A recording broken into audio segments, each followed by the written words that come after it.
they did 70 plus takes of this song and hated every single take.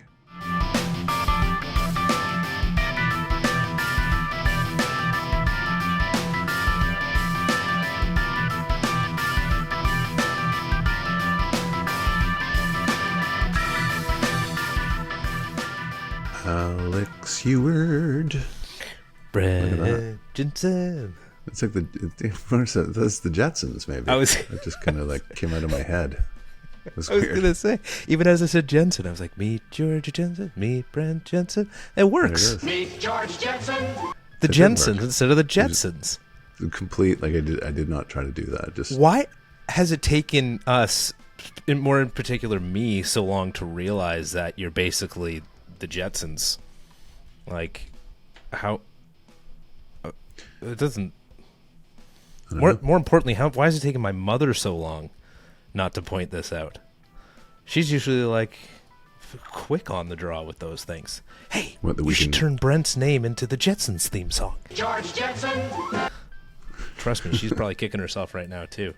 I'm just fixing my light a second here. Sorry, I feel like I'm really bright. Am I really bright? A little bit bright. Yeah. There we go. That's more parents' basement-ish like that. That's it. That is definitely not you. Savvy. No. It was funny. We were just talking about the whole development of AI, right? We were just talking about all the people that are developing AI probably live in their parents' basement. Age 36. That's pretty good. I mean, what I'm learning though is at 36, you still have your whole life ahead of you, so good on them. Why not live in your parents' basement for a little while? Why not live Save a little cash? A little bit longer? Yeah. You know, that would probably be, lifestyle choice. That would probably be a 10. That one came pretty quick, man. I was like, how am I going to bring that into this? And I swear to God, it just came to me. I swear to God. Just now? It just came to me. You didn't have that written down somewhere? I didn't. I was like, how can I bring 10 into this? This actually might be the album to stump me. No. Nope. 10 is super easy. Good for you. Look at you. You get the pinky up and everything. Well, again, when you're drinking the finest, right? Oh, the plant. Okay, still you're drinking the finest. Put that bottle out. How much do you have left there? Oh, this is only the second time I drank it. Nice. Oh, look at that. Yeah, so it's still got a ways to go. Yeah, I think I'm going to take my time. I'm going to try to take my time.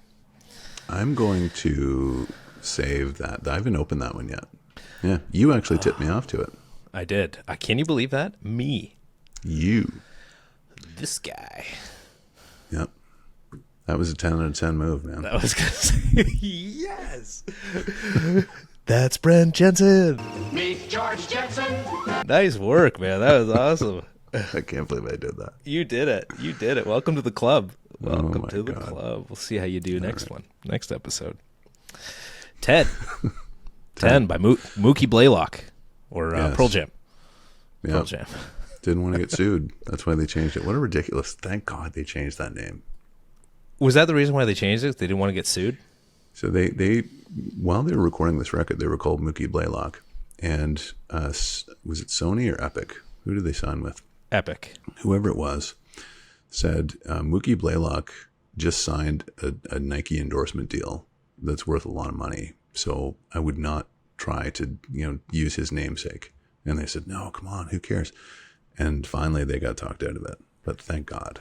Interesting. I love how it was like Epic, and you're like, whoever it was. He's completely brushed. Nope. Okay. It wasn't. It was Epic, but yeah. No, that's interesting. I didn't know that. I didn't know that. That's why they changed it. No, it's fine. I'm the kid. I get it. I was kind of more talking to myself, really. Yeah. If you notice, what I do is I will say it was yellow or green or whatever it's going to be, or what. It's just like one of those older people sayings. Cover your bases. It's like a boy or a girl or whatever it is. Meet Brent Jensen. So yeah, it's that's interesting. No, I didn't know about that. I just thought they changed it because they changed it to something based on some kind of interesting story as well, to Pearl Jam. I think that's Eddie Vedder's grandmother, and her name was Pearl, Pearl, and she yeah. made jam. I Yeah. think. They said something like hallucinogenic jam or something like that, but they also say that it's kind of like probably more of a made up story than a real story. But Yeah. Pearl Jam 10 was enjoyable. I was Yeah. into this. I feel like I'm entering this phase of my life where I need grunge. You know, Really? like I need it. Yeah. Wow. Well, I'm glad that you feel that way. Yeah. Of the grunge records, this, we talked about Nirvana a little bit. I was never really a big fan, but I think that we needed to examine it. I was a really, really big fan of this record. Getting back into this record now, since we, listen to these records before we do the show, it was almost like getting reacquainted with an old friend for me. It was really cool. And I hadn't listened to it for a long time. I mean, I knew it like the back of my hand because I'd played it forever when I was younger. But it was really cool listening to even the deep cuts like Porch and Oceans. And, it's a fantastic record. And it's cool because you reimagine it now at this phase in your life, right? So it sounds a little bit different, but it sounds like an old friend, like an old acquaintance. It's really cool. And this is... of all the classic grunge records and the bands, this was probably the most classic rock leaning album, because if you listen to it, you can hear, the guitar players, McCready and Gossard were Stevie Ray Vaughan fans and Jimi Hendrix fans and Ace Frehley fans. So you can hear the classic rock stylings. You can hear Hendrix. You can hear Zeppelin. You can hear even Kiss, dare I say. And it was more of a rock record than a kind of grunge record, Right. For me. Yeah, I get that. I totally get that. I think I've really just correlated to grunge because of how much it's just that's what it's talked about. Pearl Jam being a grunge band, and you'll read about Cobain not being into it, thinking they're too alternative, too much of what sellouts as an alternative or even as a grunge band with the music that they were playing. Well, they took stick for playing extended guitar solos. So I'd made that reference to Kiss. So at the end of Alive, you can hear that extended guitar outro.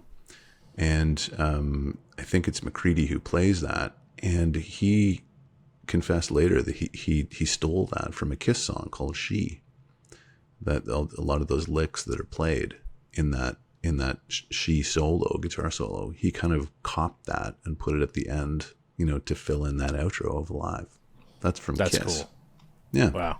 I think that's cool. Yeah, definitely not me. It's great. It's great, right? I mean, they were inspired from that. We know Cobain was inspired from the Beatles. We know that he was inspired from those older bands as well, and just Pixies. He took it. Yeah, right. Yeah, and REM. Like he took that stuff and just formed it differently, and you can't have that for every band. Like. I think the grunge element comes from the dark subject matter. When you think incredibly and it's dark. the same with Nirvana, right? I mean, Nirvana's music is a little bit more grungier, but this the subject matter in the lyrics was suicide, loneliness, depression, homelessness, that stuff. So that's where it came from, I think, and just the themes were very dark, and sad, Yeah, very. Well, we can get into it. I think just a quick lead up to, we talked a little bit about the band name and the title of the album. Oh, the title of the album is Mookie Blaylock's Number, by the way, and Jersey as an NBA player. But interesting, actually, even how the band formed with how Ament and McCready, was it Ament and McCready, or Ament and Gossard at least, that started it, and off of that Mother Love Bone band, and man. Cool story how this got to Vedder too. It's so great. As early as like I want to say 85 or 86, Jeff Ament and Gossard were playing together in a band called Green River, and that was truly the beginnings of what would be grunge. And then they met McCready, but they were before they met McCready, they were in a band called Mother Love Bone with what's his name, Andrew Wood, right? died of a heroin overdose. And those guys got rocked by that so bad that they split apart from each other.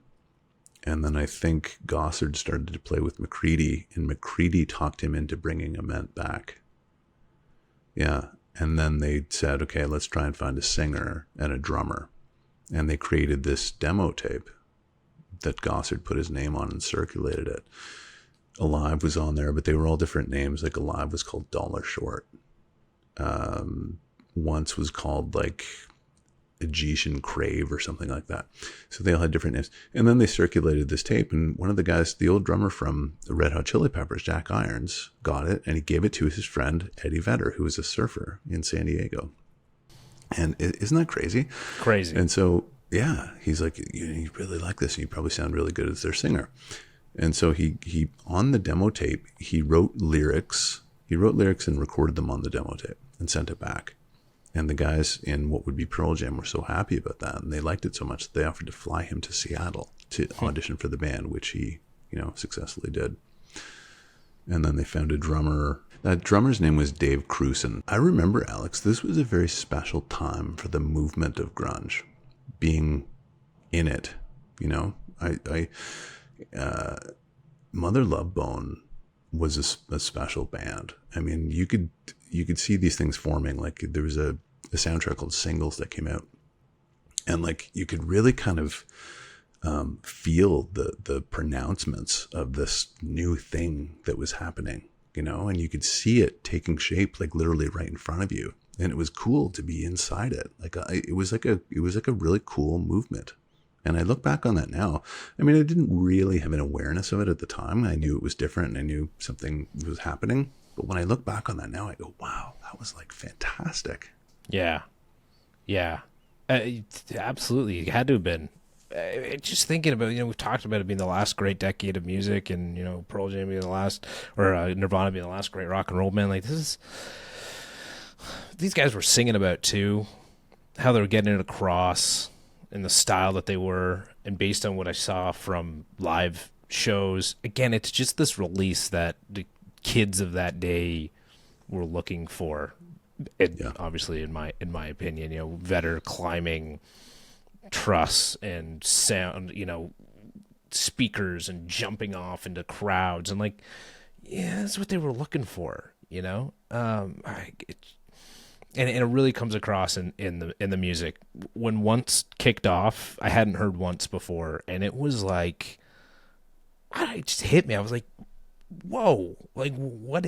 This is great. This brought me back to thinking about when, we're talking about those older albums, Led Zeppelin, right? Mainly, it's like when you first heard that on the radio, you were like, what is this? Again, this is kind of like the same feeling. I mean, this album came out in 91. We're in 2023. So, I mean, there's a lot of music that's come out between, now and 5 minutes ago. But, in this obviously large span of time, I just found it still interesting that a song like that could start out and still hit me and be like, whoa, like this is awesome. Like this is great. And hearing that again, thinking back to those Led Zeppelin times, when you hear this song in the 90s for the first time, it's gotta just be, it had to have just been like, yes, where have you been? Screw off Vanilla Ice. This is what I need. Oh yeah. It was exciting. It was definitely exciting. I don't know if I ever told you this story before, but I was at school. I was in my third year, sorry. And, I was up late one night at 2 a.m, and I was watching Much Music by myself. In the TV room, there's 24 guys on my floor, but everybody else was elsewhere. And I was in there watching Much Music, and all of a sudden this black and white video comes on, and it was Alive, but it wasn't billed, or I missed it. It didn't say what the band was. It didn't say what the name was. It didn't say anything. And I listened to this thing. I may have maybe remoted into it, like in the middle of it anyway. But I was like, holy shit, who is this band? What is this song? Like, what is this? And I was fascinated because I loved it immediately. And when you hear those songs that you immediately love and you can't get enough and you have to hear them again and again and again, it was like that. And I didn't want it to end. And it ended. And again, there was no billing. And so I sat there for a minute and thought, like, what do I do? I don't know. I know that it repeats in 4 hours, but that's going to be at like 6 this morning. So I'm not going to, so I started asking people on my residence floor, like, do you know about this? And I described it. I'm like, it's a black and white video. The guy had no shirt on. He's got like shorts. They don't look like rock guys, but they're kind of rock guys. And everybody's like, no, I don't know what that is. No idea. Yeah. So this is like this huge mystery. So I'm watching, and it didn't come on again because it wasn't popular at all. So I'm like, what the fuck, right? So finally, I had this thing, and I described it, and I put a thing on the bulletin board, like a little sign, like, watch for this video, and if you see it, come and get me, because I need to know who this is, because I want to buy the record. This is 1991. And so finally, I find out that the name of the band is Pearl Jam. And I'm in Sudbury, and a guy's going down to Toronto for the weekend, and I gave him $20. I gave him a $20 bill, and I said, go in every store that you can, every record store, and look for Pearl Jam. Ask for Pearl Jam. Anything that you can buy, bring it back. So sure enough, Sunday night, he comes home, and he goes, this is what you're looking for. And he gave me the CD, and It was 10. Wow. And I looked, and I'm like, oh my God, there it is. It's track 3, Alive. And I played that fucking song like 20 times in a row. That's awesome. Yeah. Wow. Yeah. Unbelievable. So many questions. This guy, you just told this guy to go in as many records, and he listened to you. He was just like, Chris Dixon. He was my buddy. Chris Dixon, you good man. You're just like, all right, yeah, sure, man. I'm going down there to see my ailing mother, but you know what? Before I do, I'm gonna make sure to see his buddies. I go into Cops Records. I'm gonna go into Sam the Record Man. I'm gonna go into everywhere. They were all right? the HMV, Sam the Record Man. Yeah, Sunrise. They were all. It was 1991, so record stores were everywhere at that time. What's a record store, Brent Jensen? Right? Jensen. So once, great kickoff. It is. I think it was a single, too. Could be wrong about that. Maybe not. Yeah, I believe it was Alive once, Even Flow. I think Jeremy. Yeah. Awesome. And just it's this is song number 2 in his 3-part, he called it his 3-part opera, Mama-san. Yeah, that little mini opera, right? Yeah, so this once Alive and Footsteps. I think Footsteps is on another album. I'm not sure which one. But it was a that's B-side. So like Alive is the first part. Once is the second part. Footsteps is part 3. And we'll talk about Alive, obviously, but Once is like the story of the person, of the guy. But this is him being, like, becoming a serial killer or something. Like, it's about the story of how this person becomes a serial killer. Based on what he found out in the first song. Based on what you found out in the first song, being alive. Exactly. Right. Yeah. Right. Because, yeah, anyways, we'll get there. But, yeah, again, just like cool build up. Again, like you kind of needed this from a new band. It's like, ooh, what's happening here? Right? What's going on? Like, all right, you got my attention. Yeah.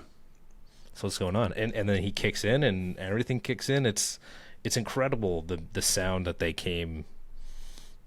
jumped right into, because they did these demos in 90, sent it over to Vedder, I think probably early 91 or something like that, and then the album was recorded and released or later in 1991. August, I want to say. August 91. Yeah.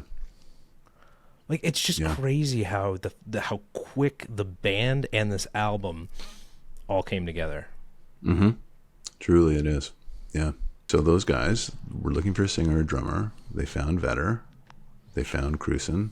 And they recorded very quickly. And there was a lot of songs that were left off 10, by the way. Like, oh, wow. I think 6 or 7, right? Do you know about that?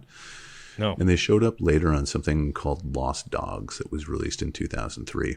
Okay. And also they did a 10 Redux record that you can get on Spotify. And it's like Evil Little Goat, Brother. Okay. And Brother's interesting because Brother was left off because Gossard didn't want to play it anymore because he was just sick of it. But it was supposed to be on 10. And Jeff Ament was so mad about that he almost quit the band. Oh, geez. Isn't that weird? Thanks for But not that doing song that, Jeff. didn't resurface until 2003 on Lost Dogs. Cool. Well, didn't know about that. No. Didn't they have the Soundgarden drummer play on their demos too? The drummer of Soundgarden. Matt Cameron, yeah. Yeah. Yep. Like it's crazy. What a scene. That's what I mean about that. Like it was really truly exciting because all these things were swirling, right? There was Soundgarden was kind of, Alice in Chains and STP, and it was like there was a movement, like a definable movement that you could feel. Even Flow is great. Again, this is one of those songs that I was playing on like Guitar Hero or Rock Band, whichever one, and it was just cool. It was cool. This was a fun one to play because it's a great guitar song. Yeah. Yeah. You probably know this. They didn't like like Nirvana, right? Later on, they listened back to the record and said they didn't like how it sounded. They didn't like the production of it. Wow. And these guys had the problem of it sounding too reverby. So it's so cool. I was just gonna say, you know what? Because I bet because they feel there's reverby. I feel like there's a lot of like maybe distance in the sound, and I was like, man, that's what I love. That's what I love about Vedder's vocals, especially. Like there's like this the reverberation and echo. It feels great that way. Coming off of an album like Nevermind, when you pin it up against this one, okay, no matter what you try and do, like you can't. These are those two, right? So when we come off listening to that one, obviously the production of that is fantastic. I love that. It's heavy. It's in your ear. This is cool because it's different in the fact that Eddie is not just in you, right, in your ear, right? He's all around, and that was really cool. Yeah, there's an implied distance, I feel like, and that adds a mystique to this record for me. There's kind of this mysticism about it that works with the music. And even Eddie Vedder said, I can listen to all the old records except that one, because the sound of it is awful. Whatever, Eddie. Whatever, man. What do you know? What do you know, Eddie Vedder? Well, you have the coolest voice of all time. And if you didn't know, his song's about homelessness. Yeah. Yeah. Pillow made of concrete. Pillow made of concrete. There you go. Yeah. The singing is back. It's been a while. It's been a while. Oh, if there's one person, it's Eddie Vedder that I can mimic the closest. That's. He's got a deeper voice. Well, you just give it some time. One cool thing about the song, they did 70 plus takes of this song. It was this one, right? Okay, Yep. I wasn't sure if it was this one or Alive. This one, and they hated every single take. They just arbitrarily picked one, didn't like it, and then they re-recorded this the next year, I think in '92. And the song that you hear on the Greatest Hits record and in the video is the re-recorded version. Interesting. With their new drummer, Dave, what's his name, Abruzzese or something.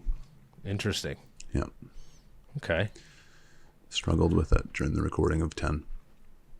Hated it. I thought it was Cruisen that struggled with the recording of it. Oh, okay. It was, but they re-recorded the following year with Dave Abruzzese. Yeah. Okay. Got it.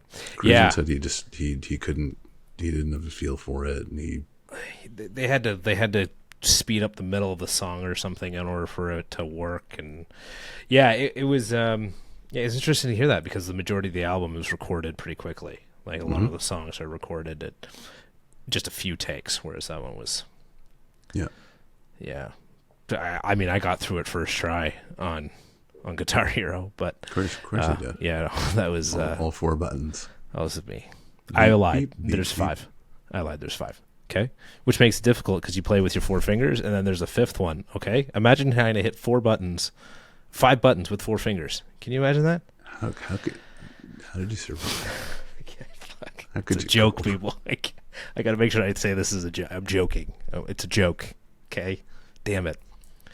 Alive. Okay, part 1 of the Mama San 3-part opera. Yeah. Oh, Weird. This song, man.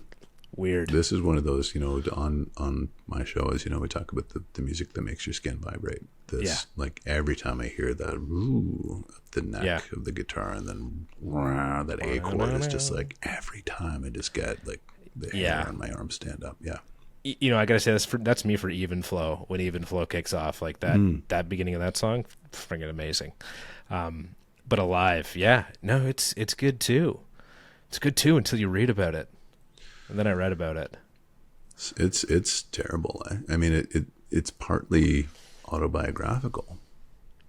The first part about this, right? The first part, yeah, exactly. The first part, yes, but the second part is that Vedder found out when he was 17 that his dad was not his dad. His dad had died, and his dad that he thought the person he thought his dad was actually his stepfather, and he didn't find out until he was quite older, and he was very angry about it. Yeah, that was what he found out to this day, apparently. Yeah, he had found out about that not long, I think, before he got the demos, and that's when he went and wrote Alive following that surf session. He listened to the song, had the song in his head, had a surf session, came back, wrote Alive, and that opening verse talks about it's from the mother's perspective, this mother-son perspective, and it's really weird. The opening verse is the mother basically telling him that like your dad is dead. This isn't your dad that you think is your dad. And then so when he but all he knows is he's still alive, and that's the whole chorus, I'm still alive. And then you get into the second verse, which is this weird mother-son relationship, because Vedder wrote it as though he looks just like the father. So why, even though his mother is with another man, she sees the father in the kid, in the son, and they, I guess, allude to some form of sensual interaction. Sensual interaction. Yeah.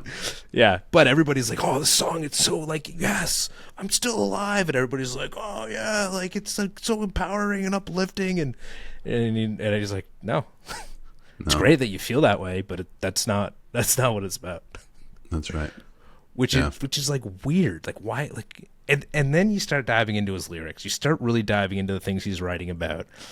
And I'm getting ahead here, but like you think about Why Go, you think about Black, Jeremy, all these songs that follow that song, I feel like are like heightened in the sense of listening to the content and how well he writes.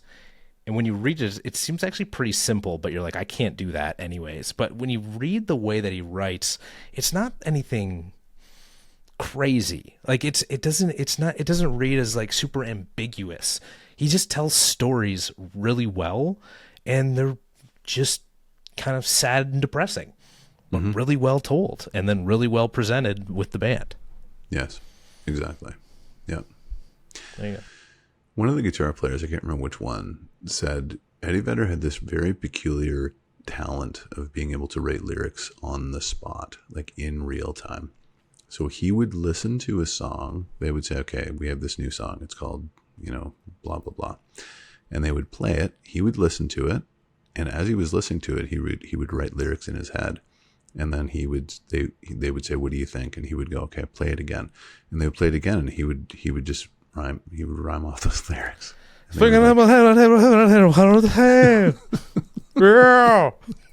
Yeah, that's crazy. That's cool. And something that people later on would tell him, when he found out about his father was also a musician, but the one who was deceased, or the stepfather, the deceased father, father he never knew. And so they'd be like, yeah, like you're musically talented because your father was musically talented, but it was like. It wasn't like rock star talent. Like I think he was some kind of like diner band or something like that. And so Eddie's like, what? No, like I spent this time and my money on these things. Like this is me. Like, what do you mean I have somebody to attribute my talents to? And I think that was one of the things that, like, at least at a younger age, he was like angry about as well. They had a difficult time with him as they ascended into the higher kind of heights of fame. He would travel on his own. He, when they started the band, they had this kind of all or none mentality, right? And it was like we're a force, we're a team. And then as they, kind of proceeded, he just kind of like hid away, and he wouldn't spend time with anybody. He'd travel on his own. He didn't really talk to anybody else. And he had all these kind of demons to work out, I think. And he almost like left the band a couple of times. Hey, why go home? Good segue. Right, Eddie? Why go home when you got a band like this? That's right. Playing tour with. I just remembered something that people might like this story. Okay. I just told this story actually last weekend. If Oh, I've nice. told this on the show, just cut me off before. I will. I think bet. this is fascinating. It's about Alan Cross and Alive. Oh, Have I told the story? I don't know. We talked about Alan Cross a lot last week, but you keep bring it up. Well, maybe we did. Okay. I just told this story last weekend because I love it so much. So Alan Cross, when he was on the show, told me he loves Alive.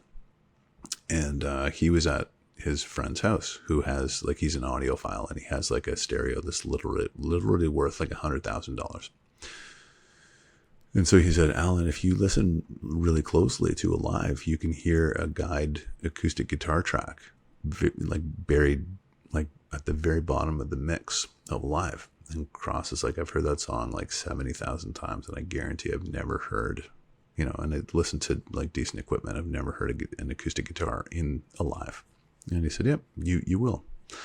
So sure enough, the guy, turns it up, and apparently there is an acoustic guitar track on Alive at the very bottom of the mix. And through, very, very, very pricey stereo equipment, it can be heard. You can hear it. Yep. Nobody talks about it, though? What's the deal with that?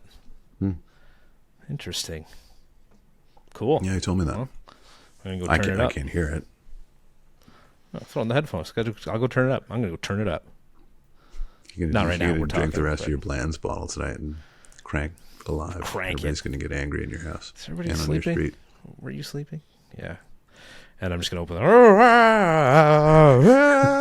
the... It's about him having sex with his mom. It's about having sex with his mom. Did you know that? That's what I'll do. Yeah. Right? You'll That's be what's in going to be your my night underwear tonight. all racked. Yeah, that sounds fun. Sick. I don't know where he gets some of these songs, these ideas. Like I said, it's like with Alive, you get sort of this once when you figure that out, it's kind of weird, or you're like whoa, and then Even Flow, it's kind of like okay, like again, it's still dark, homelessness, and the story of poverty, and then you get to Alive, and like I said, it's like it's weird and kind of awkward, and then Why Go is this story essentially of this girl who goes to like who gets put into a mental institution by her parents, and the whole course like, why go home? Like, why would I go back somewhere that you took me to somebody to say, and again, like the lyrics, I'm not, when you read them and you go through them, it's like this, it makes sense. Like, you know what I mean? Like, it's just like you read it and you're like, oh, I don't know. Like, it's just, there's nothing super profound about it. Right. And I don't know why I'm saying it needs to be, but when you think of Vedder and just, I don't know, you just think about, for me, I think, just obviously really smart, because he is, and as a singer and as a songwriter, but it just, I don't know, that just the lyrics and the story of it are so much more apparent than maybe you think it is. Yeah, he's he has a flair, right? And it's a combination of him being a really clear storyteller without being kind of flowery and fanciful, but also using really cool phrases, right? Like in Alive, he says, I can't see, I just stare, like stuff like that. It just, he's got a gift, for that sort of thing, for sure. I just pulled up Why Go for a second. She scratches a letter into a wall made of stone. Maybe someday another child won't feel alone as she does. It's been 2 years and counting since they put her in this place. She's been diagnosed by some stupid fuck and mommy agrees. Like, that's the verse. And why go home? Like, why go home? Mommy agrees with some stupid guy, and like, why go home? Right? You imagine how many people were feeling this way, at that time, were, feeling dejected by their, families, getting into, that teen angsty thing. Like, everybody was going through this, I feel like, that was listening to it. Then it's just like, man, this hits me. That was what grunge was based on. Yeah. Were those feelings, right? What an and audience. We talked about this with Nirvana. Like, it wasn't about drinking beer and getting laid and, Right. Partying. It was about these issues that were very troubling to people. Yeah. And that's where the identification came from. Yeah. Wild. Yeah. So good. Yeah. Just so good. Black, another one, end of a relationship, and just so well put. And again, the music along with it is it's so good. Like, it's so good. It is. Yeah. They gave this to Vedder on that tape. This was on that demo, and it was called E Ballad because it's in E. It's in the key of E. And Right. Yeah. he wrote that like right away and sent it back to them, and they were like, "This is just perfect." And it, oh man, this song went to number 3 in the Billboard charts, and it didn't even get released as an official single. That's how popular and kind of relative this song was to people, Yeah, at the time. he didn't want it to be a single. He said the label wanted to put this as a single, and he was like, "No, this song is too important. There's too much in this that I don't want it to go mainstream. I don't want it to become popular. I want it to be something that people will find on their own, and not have to worry about it like diluting essentially how it would be perceived because it was put out as a single." So he called radio stations to make sure that the label wasn't giving them this song to play, because he really wanted this song to hit home with an audience. And then it still went to this level on the Billboard, number 3. And he was somewhere, he was out on I don't know if he was out in the woods. I can't remember where he was. He was out somewhere, and there were people singing this song around a campfire, and he heard them singing it. And he went over to them and he asked them to stop singing it because he didn't want the song to be popular. He wanted it to be something that people found and could connect to on their own personal level. Are you kidding? Holy crap. Yeah. Well, I mean, unless the article was wrong that I read, but No. yeah, because it was Jesus. so popular. He was like that. He didn't want that to happen. Hikers, So he he was made it like hiking, something like that. He was just like just a troubled dude, right? I mean, Seems like. he right now, I mean, he came out the other side unscathed, I would think, but like I think he had a lot of stuff going on. What a bizarre kind of proclamation that would be.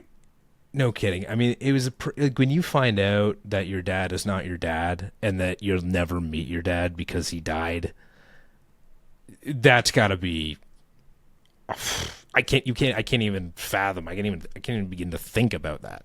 Well, imagine how What that jarring does that would to you. be, and imagine Right. that the range of emotions that would go through you. When your mom said, "Hey, there's your dad. That's not him. Your real dad died. That guy is a stand-in for your dad. The guy who you thought was your dad." Like, that's pretty intense. It's so weird. Yeah, intense. And then Jeremy's pretty intense. Speaking of intense. Speaking of intense, let's just turn this one up to 11. Yeah. So this is do you know the story behind this? I do. Jeremy Dell, Texas, I think.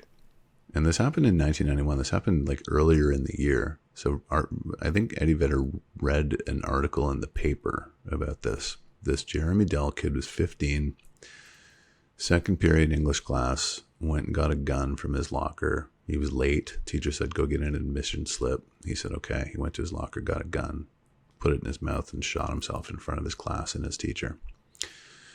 The cryptic kind of, subtext is that he had communicated with this other girl whose name I don't recall in class. They would pass notes back and forth. And he would talk about these interesting things, like his kind of, interpretations of life and what was going on with him. And she was very compelled by it. So they would pass these notes. And he would always sign the note right back, right? Which he would. On that Monday morning, before this happened, he didn't write right back. He wrote later days. And she doesn't know why. She saw that and wasn't sure as to what he meant. Then he went and shot himself. Ugh. In front of everybody. Wild. Mm-hmm. That's but wild. Eddie Vedder said something very cool about this. He said, you know what? People think that when they commit suicide, they're getting revenge. They're getting the last laugh at the people who wronged them. And it's kind of like the ultimate fuck you, right?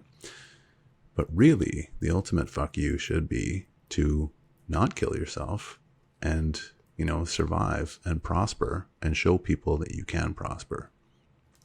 That's what really you should be doing. Whether you're here or you're not, it's going to be the same thing. Like the day your day's going to begin, the day's going to end. Totally. Exactly the same as it was before. You just won't be here. Yep. So. Exactly. So what did you get? You got an article in the newspaper that was like this big. Who cares? Yeah. That's what you got. You can do so much more alive than you can dead. That was his message with Jeremy.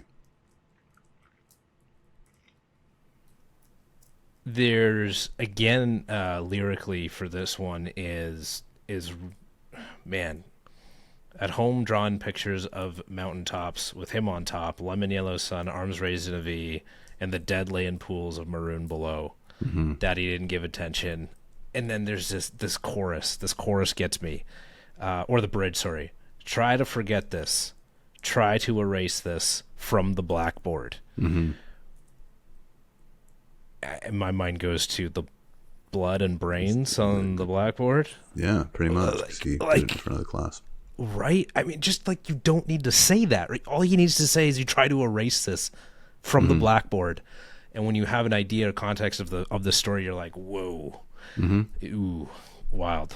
Yeah, what a obviously sad story. It's also, he also talked about it being a combination of a story of someone he went to school with, right, named Brian, I believe. Yeah. And this guy came in and shot up one of the classes. Mm-hmm. And he was like, I was, fifth grade, bit of a shit disturber, and had a beef with this guy. And, he came in and did this. And so he said it's kind of a combination between the two stories. But yeah. Yeah, I read that too. it's a serious song. Serious song. Yeah. Yeah.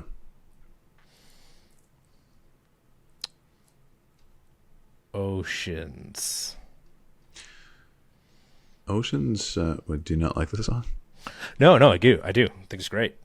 Oh, I do too. Yeah. There's okay, so let's lighten up the mood a little bit. There's a kind of great. fun. Yeah, let's do it. There's a fun fact about this song that I always thought was really cool. We just dragged you through the mud. Let's pick you back up. Yeah.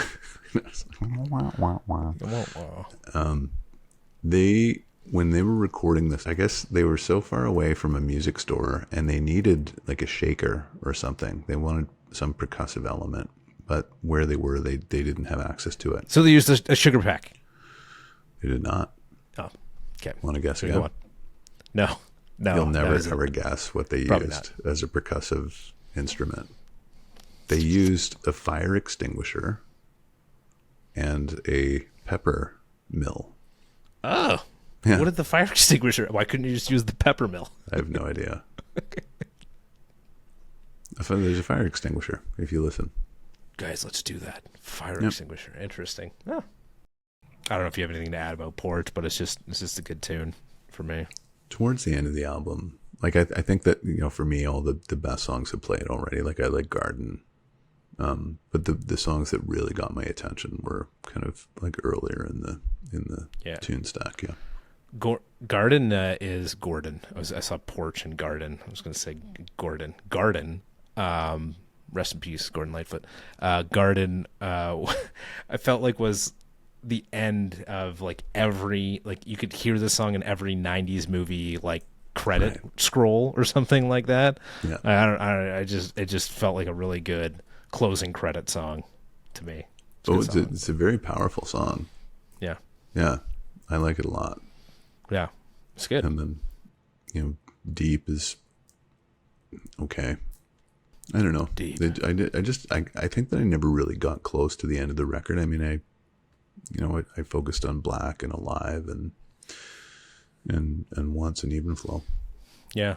Now Deep and Release. They're no stain on the album. I'll say that much. Not that they are, entirely memorable, but they're not like can't not listen to it. I'll listen to this album all the way through. No problem. Great guitar playing too. Just the guitar playing throughout this whole album is incredible. Yes, indeed. Yeah. Do you know that the album opens and closes with something called Master Slave? I did read a little bit about this. I didn't connect it until later in my listenings to it, but yeah, I'll let you elaborate. No, it's just I think it was just guys fooling around, and it was recorded, and it was one of those things where somebody was experimenting, and then they called it Master Slave, and it opens the album, and it also closes the album. I think it comes on at like, what is it, like 20 seconds after release finishes or something like that. I still have quite a bit of time, actually, I feel like, because I remember sitting there in silence for quite a bit of time, not as long as with Nirvana, but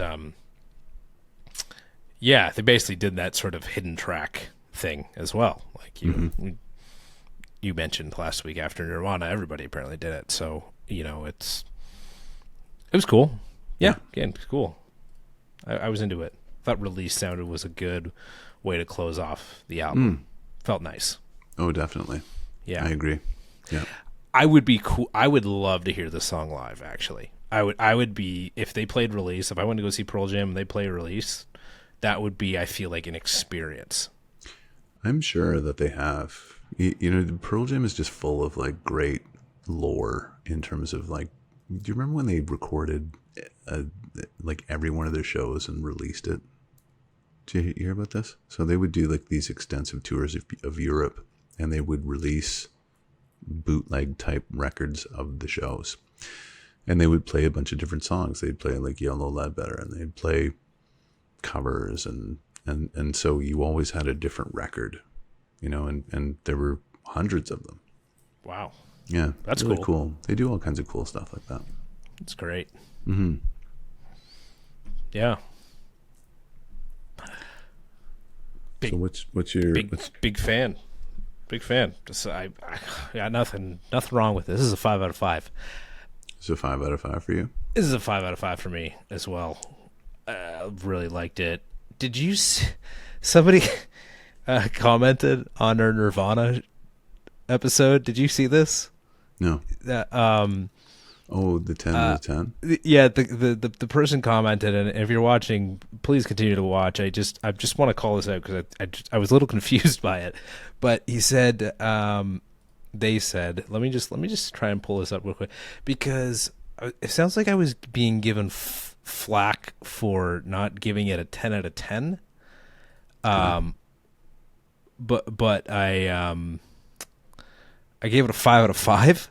So it was just, I was kind of curious as to, and then I was told that I don't, like, kids these days don't know music. This is a 10 out of 10. And I was like, I gave it a 5 out of 5. I mean, I'm not offended by what you're saying. I'm just more confused because I was confused by that too. Like, is that not the same? It's not the same? I don't know if that was a dig or if it was a kind of a mistake on that person's part. I don't know. Okay. I don't know, because you gave it a 5 out of 5, which means that's 100 out of 100. So, well, that's why I was like, where are we going with this here? So, If I give it a 5 out of 5, just know I would give it a 10 out of 10 as well. Yeah. Okay? Or 100 All right. out of 100. Or, whatever it's got to be. Yeah, that's all. Yeah. It's 10 out of 10. Younger people don't understand real music is the comment. It's 10 out of 10. But I'm not sure why. What in our conversation alluded to the fact that younger people... Anyways, 5 out of 5. Pearl Jam stands 5 out of 5. It's 10 out of 10. 15 out of 15. 20 out of 20. Whatever makes you happy for a perfect score is what I give it. There we go. Perfect score. It's a perfect score. So, Yeah. I have a suggestion. Where do we go now? There you go, Axel. On the grunge tip, Okay. we should do a couple more records. I Great. think. Bring it on. This is another band that was kind of considered a top grunge band. That in my mind also were very much a rock band with grunge elements of kind of despair and dark subject matter. And that band was Alice in Chains. And this album is Dirt. Let's do Dirt. Alice in Chains, Dirt. Alice in Chains, Dirt. Mm-hmm. Great. I don't think I know a single Alice in Chains song. Maybe if I heard the popular one, but no, never listened to them. Never put them on. Okay. Well, this is going to be really interesting. I feel like I'm going to like it. I know I'm setting myself up for sheer disappointment, but I feel like I'm going to like it. If I had to bet, I would bet on you liking this record. I know, but you give me all the records you bet that I'm going to like. That that's the... Well, Alice in Chains is funny because I didn't give you Facelift, which is their first record. And typically I would do that if I'm trying to demonstrate a point with a genre. But Right. I feel like this one is kind of in the wheelhouse of what we want to examine. They also had a record called Jar of Flies, which is really, really good, but it's kind of a different thing thematically, so I don't want to go there. And I'll explain this in the next show. But Dirt, let's see if you like it. Okay. Yeah. Dirt. Dirt. Sounds great, man. How are you going to work Dirt into the conversation next? You leave that to me. You mind your own business. Brent Jensen. Jensen.